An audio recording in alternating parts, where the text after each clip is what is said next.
제가 오늘 말씀드릴 거는 이제 정신건강 관련된 분야의 이슈들인데요. 사실 이걸 준비하면서 저도 되게 고민을 좀 많이 했습니다. 사실은 이제 예를 들어 그냥 일반적인 신체 건강이나 이런 거는 어떤 북한의 자료 같은 것들이 있어요. 예를 들면 결핵이 있다고 하면 북한의 결핵이 있고 남한의 결핵이라는 게 있고 그 다음에 다른 감염병도 마찬가지로 있고 하는데 정신건강에 대해서는 어떻게 보면 이제 북한의 어떤 자료 같은 것들이 많지 않고요. 그래서 일단 제가 이렇게 준비했던 거는 탈북민들의 이야기 아니면 이제 그런 북한에서 이렇게 있었던 그런 내용들 이런 것들을 가지고 제가 그냥 나름대로 준비를 해봤었고요. 이제 어떤 언어나 문화적인 거, 그다음에 심리적 외상, 자살, 중독, 그다음에 정신건강이나 장애에 대한 부분, 그다음에 사회적 편견이나 사회통합 관련된 이슈들에 대해서 조금 이제 말씀을 드릴 예정입니다. 먼저 이제 사실은 이제 잘 아시겠지만 남북한의 어떤 용어의 혼란들은 계속 있어 왔어요. 그래서 제가 탈북민을 이제 많이 이렇게 만나다 보면 어떤 일상생활의 용어도 이제 같은 한국말을 쓰지만 많이 다르다는 것을 좀 알게 됐거든요. 근데 이게 사회복지나 정신보건 영역에서도 마찬가지일 것 같아요. 예를 들면 이제 상담이라는 말 자체도 북한에서는 이렇게 자주 쓰이지는 않는 것 같아요. 탈북민들 이렇게 얘기해보면 상담을 받으라고 하면 처음에 하나원이나 이런 데서 이제 이야기를 하다 보면 이게 어떤 상담이라는 것에 대해서 예를 들면 이제 어떤 신문을 계속 받으시잖아요. 한국까지 오면서 국정원에서 조사도 받고 그래서 그런 거랑 어떻게 좀 차이 같은 거를 좀 헷갈려 하시는 경우도 있었고요. 그 다음에 이제 정신과라고 하면 북한에서는 이제 정신과가 이제 49 병원이거든요. 그러니까 이제 정신과라는 거에 대해서 정신건강의학과라는 거에 대해서도 뭔가 굉장히 좀 혼란이 있고 그랬습니다. 그래서 일단은 단어 어떤 하나하나에 대해서 좀 고민이 됐지만 언어 전반에서 차이가 있고 그래서 어떤 북한의 정신보건이나 이런 거를 알아보려면 특히 신체적인 질환하고 달리 정신질환은 조금 뭔가 언어적인 거에 좀 관심이 있을 수 있고 문화적인 거와도 차이가 있을 수 있잖아요. 그렇기 때문에 언어나 문화적인 것들에 대해서 조금 언급을 하고 넘어가면 좋겠다는 생각이 들어서요. 먼저 좀 말씀을 드리려고 합니다. 그래서 일단 제가 진료실에서 이렇게 썼던 언어들을 조금 쭉 말씀을 드려볼게요. 흔히들 이제 우리가 이제 북한의 언어 하면 굉장히 이제 외래어를 잘 안 쓴다. 그리고 순우리말을 많이 쓴다. 이렇게 알려져 있는데요. 굉장히 비슷하면서 다른 것들이 있습니다. 예를 들면 이제 췌장을 취장이라고 한다든지, 그다음에 이제 이렇게 된소리 같은 게 틀려서 이빨이나 치아를 이발이라고 한다든지 하는 그런 것들이 있었고요. 그 다음에 이제 약간 러시아어에서 기원한 것 같은 엑스레이면 이제 렌트겐, 차트는 깔다라고 한다든지 그런 것들이 좀 있었고요. 이런 식으로 이제 병원 상황에서의 언어가 틀리고요. 그다음에 언어가 틀리니까 이제 문화적인 것들의 차이가 있거든요. 예를 들면 이제 탈북민들을 이제 생각을 하면 이제 자원봉사자들이 이런 얘기를 해요. 되게 솔직한데 또 너무나 솔직하다. 그리고 너무 직설적으로 받아들인다. 그런 것들이 있어요. 그래서 예를 들면 뒤에 이렇게 나올 수 있는데요. 제가 이제 어떤 상황을 했을 때 예를 들면 이제 그런 적이 있었어요. 제가 하나원에서 근무할 때 언제 밥 한 번 먹어요 이렇게 얘기를 한다고 치면 사실은 이게 어떻게 한국에서 보면 이거는 그냥 이렇게 일반적인 인사일 수 있잖아요. 근데 이제 제가 만났던 탈북민들 같은 경우에는 이제 초창기에서 오셨던 분들이거나 그럴 수도 있지만 이거 자체가 뭔가 이렇게 어떤 정확한 그런 거를 이제 이야기를 이제 원하는 그런 경우가 있었거든요. 그런 것들을 융통성이 없다고 한쪽에선 바라볼 수 있고 한쪽에서 이제 다르다 이렇게 바라볼 수 있는데 이런 것들이 이제 문화적인 차이들이 어떻게 보면 심리라든지 정신건강이라든지 이렇게 영향을 미칠 수 있겠다는 생각이 들었고요. 그래서 어떤 이제 상담이나 이렇게 그런 걸 접근을 할 때 이런 어떤 소소한 단어의 차이가 발생을 할 수 있고 더 나아가서는 문장이나 어떤 그런 어휘의 차이가 할 수 있다고 말씀을 좀 드렸고요. 그 다음에 이제 상담을 하면서 또 느꼈던 거는 이게 상담이란 게 사실은 이제 문화적인 차이가 당연히 있거든요. 예를 들면 이제 서양 사람들이 보기에는 한국이나 동양 사람들이 더 이렇게 표정 자체가 더 서양보다는 이렇게 막 변화가 적다고 느낄 수가 있어요. 근데 이제 제가 탈북민을 이렇게 상담을 하면서 느꼈던 것들은 뭐냐면, 네, 감정을 되게 잘 얘기를 하시거든요. 그러니까 막 조금만 얘기해도 눈물을 흘린다거나, 아니면 조금만 이야기해도 막 자기 얘기를 막 한다거나 하는데, 그냥 이런 깊은 감정은 과연 어떨까, 이런 생각이 많이 들었어요. 그래서 겉으로 보기에는 감정이 이제 풍부하지만 이제 더 깊은 얘기나 내 어떤 내면의 이야기를 하는 거에는 좀 어려움이 있지 않을까, 그런 생각이 좀 들었었고요. 그러다 보니까 이제 자신의 감정인지 이게 정말 상황에 따른 감정인지 어떤 차이가 있는지 이런 것들에 대한 고민이 많았고, 그래서 이게 결과적으로 이제 어떤 도와주는 사람들이나 이런 것들이 혼란이 있을 수 있겠다는 생각이 들었거든요. 그래서 어떤 면에서 이게 탈북민들을 이제 바라봤을 때 그런 생각이 들었고, 그럼 결과적으로는 이제 뭐 남북 통합이나 어떤 그런 과정에서 뭔가 상담을 했을 때는 어떤 이런 어떤 차이들이 있지 않을까 하는 생각이 들었어요. 그리고 또 느꼈던 것들이 사실은 이제 어떤 상담이나 이런 정신건강의 문제들은 어떤 시대의 상황을 반영을 하거든요. 그러니까 예를 들면 이제 뭐 좀 비유가 어떨지 모르겠지만, 뭐 예전에는 막 지금도 뭐 시집살이라든지 고부간의 갈등이 있지만, 옛날에 뭐 옛날 영화 같은 거 보면 막 진짜 뭐 아주 예전 영화 보면 진짜 얼굴도 모르는 상태에서 뭐 이제 부모님이 해서 결혼을 해서 막 시집살이 하고 막 우울한데 이렇게 자녀만 바라보고 살고, 이런 것들이 이제 뭐 TV 드라마 같은 데 나오잖아요. 그럼 이제 그분들이 맨날 항상 막 우울하고 이러거든요. 구박받고.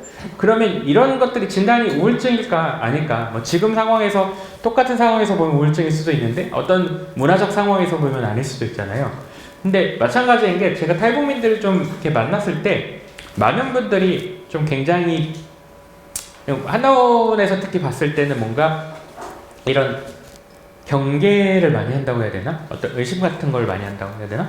근데 그거를 이제 사실 이제 일반적으로 그러면 저분은 뭐 편집적 성향이 높아, 이렇게 진단을 과연 할 수가 있는 것인가? 왜냐하면 그 문화권에서는 당연히 어떻게 경계를 많이 할 수밖에 없고, 또 저는 대부분 이제 탈북 과정에서 바로 오시는 분들을 보는 거잖아요. 그러면 당연히 뭔가 주변에 대한 경계하거나 이런 것들이 정상인데, 이런 것들을 좀 그런 비정상으로 볼 수 있을까, 이런 생각이 좀 들었거든요. 그래서 이제 그럼 과연 제가 좀 고민했던 부분은, 통일이 되면 병원 안에서는 정신과 상담을 하면서는 의사소통이 얼마나 될까, 거기에 대한 좀 생각을 해봤는데요. 그래서 혹시 제가 이거를 한번 좀 보여드릴게요. 2018년 1월 8일에 남북 고위급 회담이 있었습니다. 그래서 우리나라에서 이제 조명군 전 통일부 장관이 참석을 했고요. 북한에서는 리성권 씨가 이렇게 참석을 해가지고 얘기를 하는데, 여기 이제 기사가 사실 제가 이 기사를 비난하려고 하는 의도는 아니고요. 여기에 보면 기자가 이걸 이제 받아 적은 건데, 장관 취임을 축하합니다 이렇게 적혀 있어요. 가로 열고. 이제 아마도 이제 축하합니다 이런 식으로 했겠죠. 그러니까 여기에서도 뭐 환영합니다, 감사합니다 이렇게 했고, 여기에도 보면 이렇게 여기에서 뭐 반갑습니다 얘기를 하니까 새해 복 많이 받으라고 했다 이렇게 하는데, 이게 자세히 보면 이게 새해를 축하합니다 이런 말이었거든요. 제가 들을 때는. 근데 북한에서는 새해 복 많이 받으세요라는 말을 하지 않고 새해를 축하합니다 이렇게 하니까, 근데 새해를 빨리 말하니까 새해를 축하합니다 이렇게 하니까, 여기서 기자가 앞에 거를 못 알아 좀 빨리 말을 하니까 장관 취임을 저 사람이 이제 장관 된 지 얼마 안 됐으니까 축하하는구나 이렇게 하는데 좀 생뚱맞잖아요. 이런 부분이 무슨 오늘의 어떤 언어를 꼭 강조하는 건 아니지만 되게 중요할 수 있고, 그런 부분들을 좀 관심을 갖는 것들이 이제 북한의 어떤 사회통합 과정에서의 정신건강을 이해하는 데 좀 도움이 되지 않을까. 그러면 전문 용어나 이런 쪽으로 더 들어가 보도록 할게요.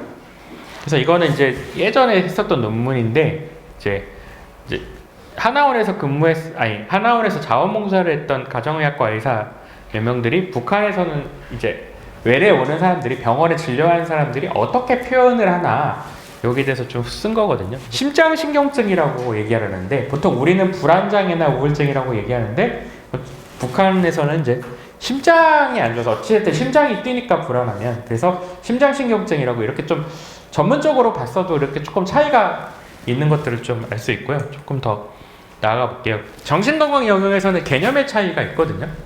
우리가 흔히 좀 정신과 아니면 정신건강 이렇게 얘기를 했을 때 한국은 지금은 뭐 우울증이나 불안증이나 이런 경우도 다 정신과 영역이라고 생각을 해요. 심지어는 잠을 못 자는 것도 정신과 뭐 영역이다. 불면증도 굉장히 중요한 부분이다. 그래서 굉장히 정신건강에 대한 개념을 굉장히 좀 넓게 보고 있거든요. 근데 사실은 제가 정신과 의사를 한 지가 그렇게 막 아주 오래되진 않았지만 더 선배들 얘기 들어보면 옛날에 막 1960년대, 뭐 70년대 이럴 때만 해도 정신과 하면은 굉장히 좀 중증의 질환, 중증의 사람들이 오는데 이런 인식이 좀 강했는데 조금 최근 들어서는 점점 편견이 낮아지면서 이렇게 좀 바뀌어지고 있는 거잖아요. 그래서 뭐 우울, 불안, 뭐 알코올 중독이라든지 이런 다양한 것들의 표현을 다양한 것들을 좀 다 포함을 하고 있는데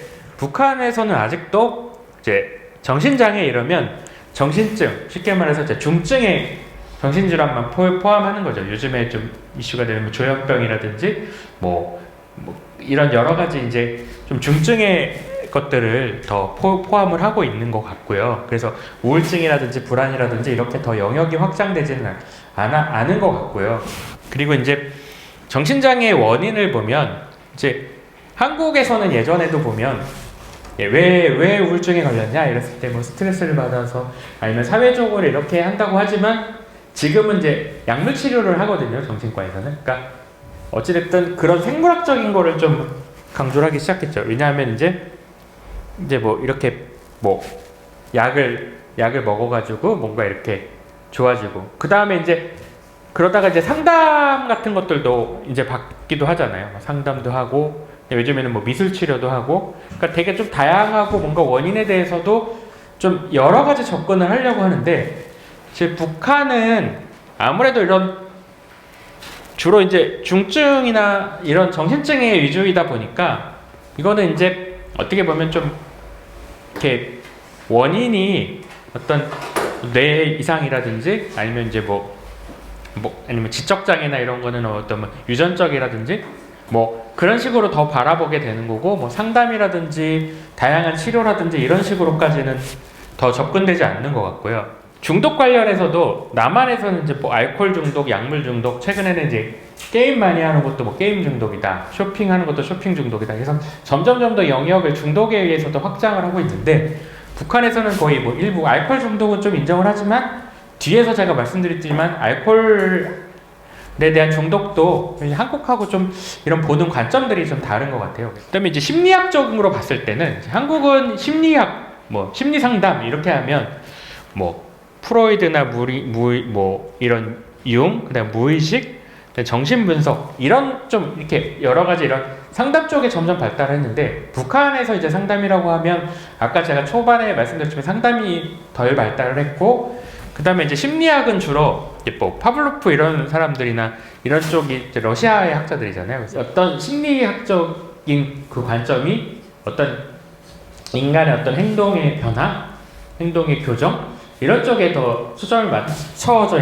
있고요. 북한에서의 어떤 심리학 하면 그런 것들이 더 많은 것 같아요. 우리나라 심리하면은 뭐 요즘에 막 심리학 책도 많잖아요. 뭐 이런 베스트셀러 중에 무슨 뭐 30살의 심리학에 묻다, 뭐 자존감 수업, 뭐 이렇게 하고 그다음에 요즘에는 뭐 어떤 명상 같은 거와 관련된 그런 심리학 책들도 많은데 이제 북한에서 이제 어떤 정신건강에서 심리학을 볼 때는 어떤 사회에서 어떤 계몽, 어떤 사람들의 행동의 변화 이런 것들이 오히려 심리학에서는 더 초점이 맞춰진 그런 상황인 것 같아요. 그래서 그런 차이가 있는 것 같고 그래서 이거는 이제 북한의 가정의학 책인데요. 심장신경증도 기질적인 변화는 없이 막 심장이 뛰고 뭐 어쩌고저쩌고 되어 있고 뭐 어떤 증상이 나타난다. 이게 우리로 치면 다 한국 교과서에서 보면 다 불안장애, 우울장애 있던 것들이 좀 그렇게 나와 있고요. 신경쇠약증 이렇게도 보면 막 고민이 많고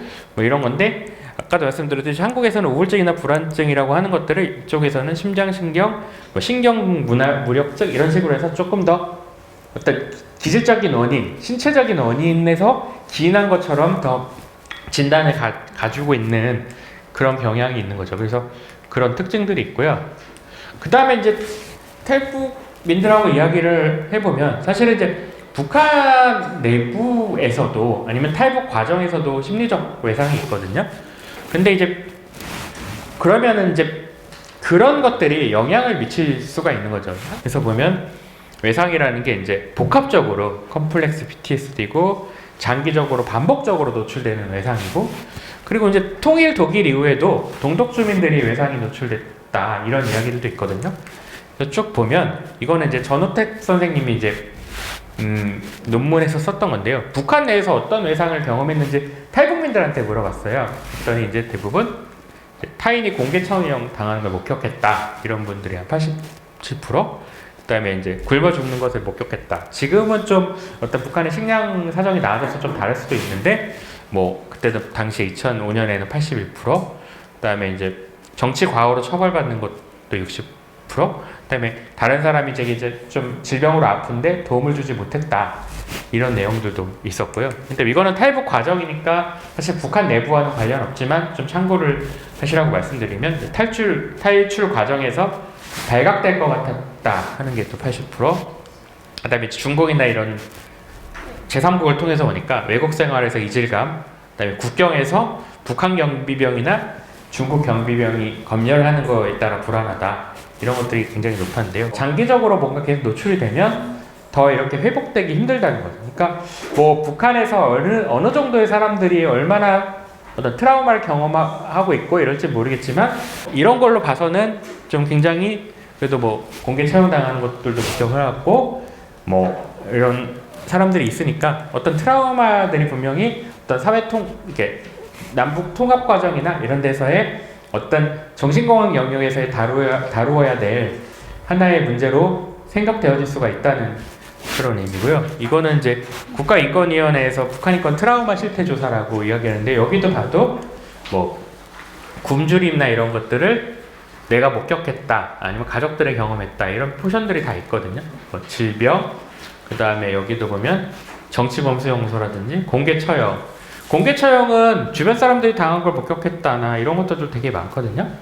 예. 그리고 이제 이 보면 여기서도 보면 이제 뭐 쭉 이렇게 토대가 나쁘다 그래서 뭐 차별을 받았다든지, 그러니까 여러 가지 이런 트라우마들이 결국은 이제 뭐 어떤 마음에 좀 남아 있다가 결국은 그런 분들에 대해서 도움을 못 받으면 이제 계속 좀 남아 있을 수가 있다는 거죠. 사실 그거는 한국도 마찬가지거든요. 예를 들면 이제 뭐 어떤 여러 가지 사회적인 뭐 사건들이 있잖아요. 뭐 그런 것들에 대해서 이제 뭐 트라우마를 어떻게 치유해야 될지 한국 사회에서 그런 것들이 좀 이야기되고 있잖아요. 뭐 예를 들면 이제 뭐 최근에 어떤 뭐 지진이나 뭐 재난 같은 것도 그렇고 이런 트라우마들이 결국은 이제 어떤 사회의 통합 과정에서 어떤 외상으로 이제 좀 대비를 해야 될 필요가 있다는 거죠.